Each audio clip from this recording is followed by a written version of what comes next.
Bannakenya wetutuukidde olwaleero ng'emitima gikyabyewanise nga balindirira akakiiko ak'ebyokulonda okulangirira ani awangudde akalulu ku bifo 6 okuli ekyobwa pulezidenti nga Raila Odinga atunka ne William Ruto.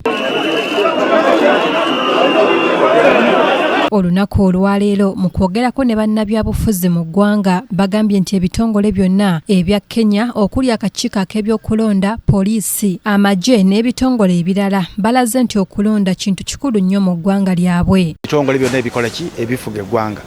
Era Ruto bwe yabeera vice president n'ateeka abantu be mu bifo ebiriki.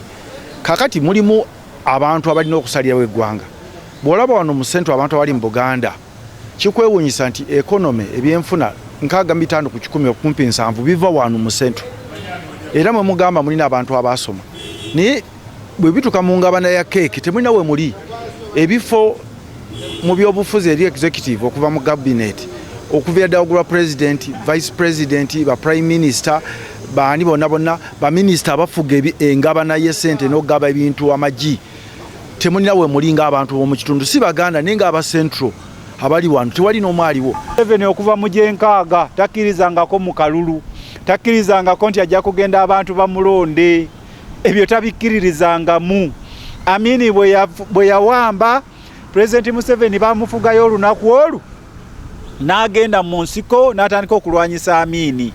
Oyo omuntu afaanana bw'atyo aba takkiririza mu kuwa nti sebo ofuze nnyo naawe empa tuweeko naffe tufuge. Oyo si President Museveni. President Museveni. Yusuf Nsibambi agambye nti kino kyalaze nti ebibiina ebiri ku ludda oluvuganya gavumenti byanditandika okwogerezeganya ne gavumenti eri mu buyinza wabula nga Sadamu Gayira binaabiwakanyizza. Yamala byonna yaliwo buli kimu. Kyemulina okuddayo eri mu muweereza abakulembeze abanaamuteeka ku nninga. It's a governance issue. Abantu bali bakoze nti wagamba Bagambye tugenda kuteesa ne gavumenti kugiteeka ku nninga etuwe bye tusaanye okufuna ng'abanna Uganda ng'abantu abaleeta ssente mu ggwanika lya Uganda. Okusigala ng'obimuggyako nga bw'olwana naye. Kubanga nze nti ekyokuteesa nti omugye kaatuule wali ekyo kyo mukijje mu equation. Okuteesa kwonna ateekwa kubanga ye yali muki mu ntebe. Bw'aba tali mu ntebe okwo okuteesa tekuliiwo.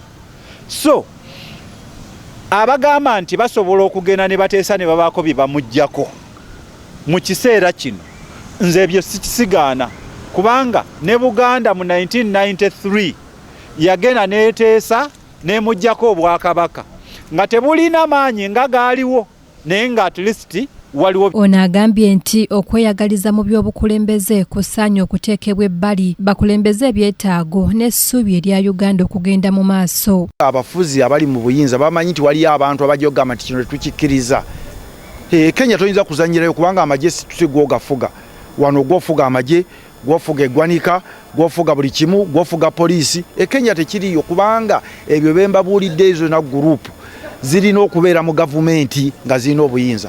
Okuvira ddala eri ku Kenyatta sikati okuveera ku Kenyatta osanga nti bakalenjini bali wano tojja kukyusa bamajene aho baga nti balina obuyinza nosanga abajalu nga baga nti kubanga balina obuyinza wano muzanyidde mu buyinza muzanyidde mu kalulu. Byabufuzi nga bayita mu negotiations era bali basobola okuga nti okay kakati nze time yange weddeko abalala bakoleki bajje naye ono eyakwata emundu n'atuuka n'okugamba mbu yayigga ensolo ye abalala balabye amaze okugikwata bajja bali yabwereere gwe mwagala aveewo akwasa abalala mbasaasidde. Yusuf Nsibambi agambye nti n'abantu basaana okuyigirizibwa omugaso gw'okulonda okwewala okusaba ensimbi okuva mu bantu ababeera beesimbyewo. Nenyaffe abantu abalowooza nti ebyobufuzi byakuzanya buzanyi. Kenya abantu bakedde ku line kuba bamanyi nti okulonda kwe kuleeta emmere ku mmeeza kwe kuleeta enkulaakulana. Wano okulonda abantu bazanya buzanyi kasi omuwe 12,000 nga kanzinda amaze okulya ekyange.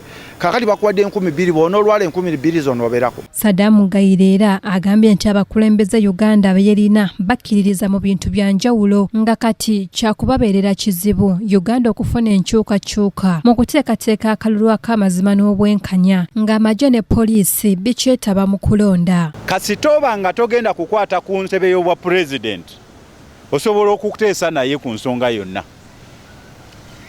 era nze sigaana bateesa naye kubanga emyaka 4 tubadde ffe tulwanagana naye nga tetumugjaako nga yakutte ensawo yaffe ey'eggwanga yagirina kakati bw'obanga okumuggyako tonnasobola naye ate nga mu kiseera kyaliko ayina ebyammwe yabikutte osobola okusigala okusinziira ku ssemateeka w'eggwanga erya Kenya balina ennaku 7 okulangirira n'abawangudde ku kifo ky'omukulembeze w'eggwanga lino era nga bannansi b'e Kenya olunaku olwokubiri balulindiridde nga mbaga. Omulangira Junju Moses yakusakidde eggulire lino ku KTV amalindirire